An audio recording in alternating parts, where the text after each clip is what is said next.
This is example 14.6 for the process of cooling and dehumidification of air.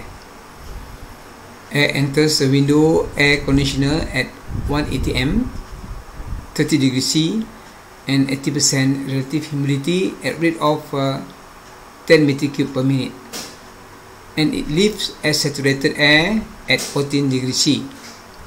Part of the moisture in the air that condenses during the process is also removed at 14 degrees C.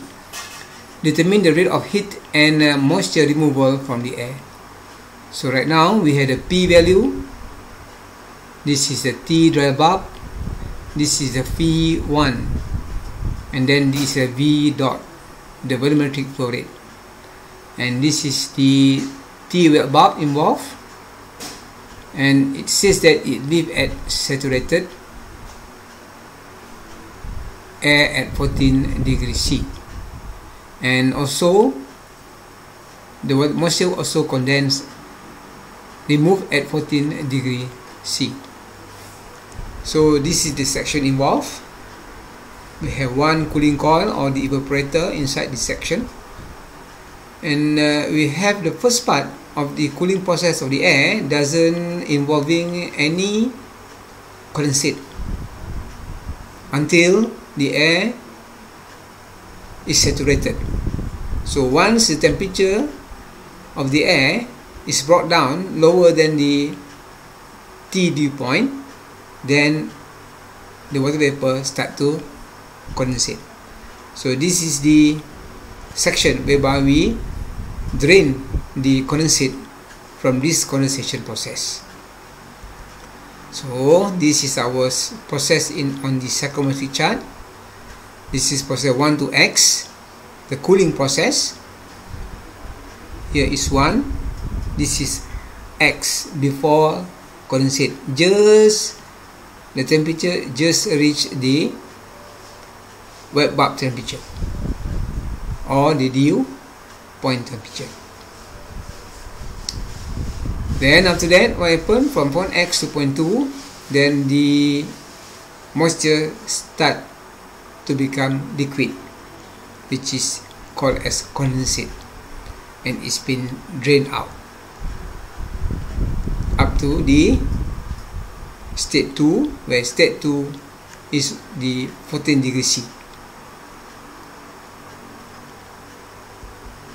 So these are the properties of air, and also for the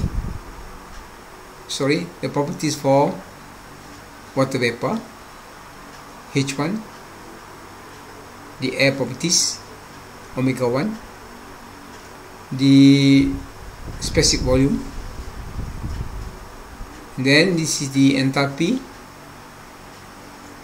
the HF at 14 degrees C, and this is the H2, and this is the omega 2. In this case, we look right here, before the condensate occur, our omega 1 should be equal to omega X.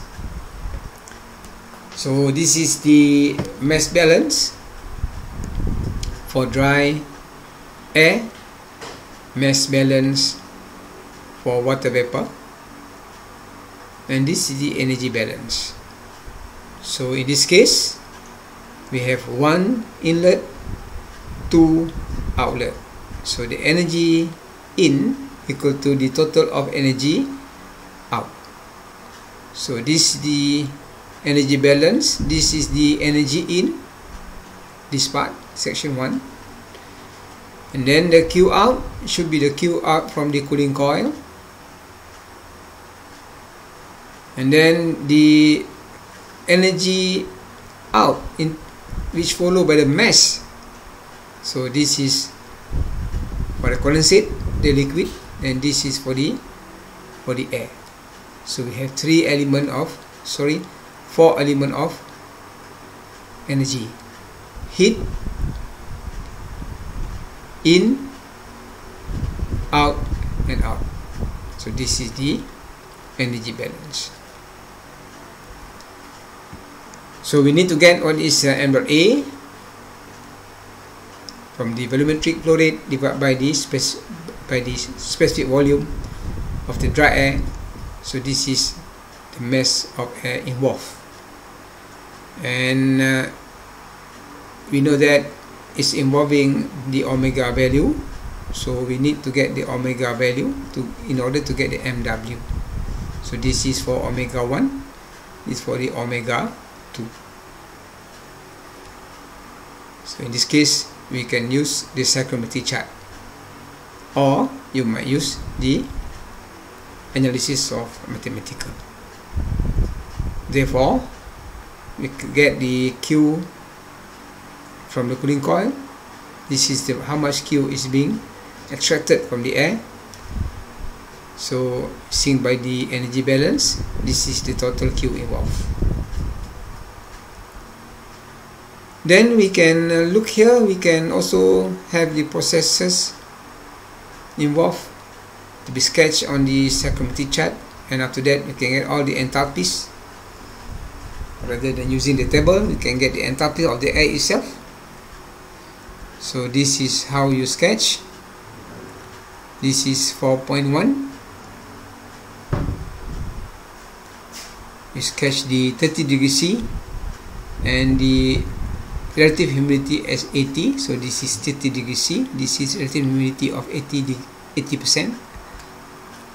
That should be our 0.1. Then we can sketch the 0.2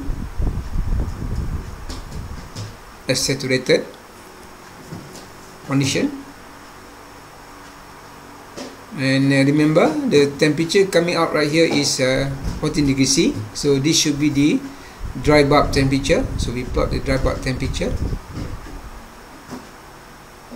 Sorry, this is the saturation line. We sketch the 14 degree as saturated, not the dry bulb, because this is 100%.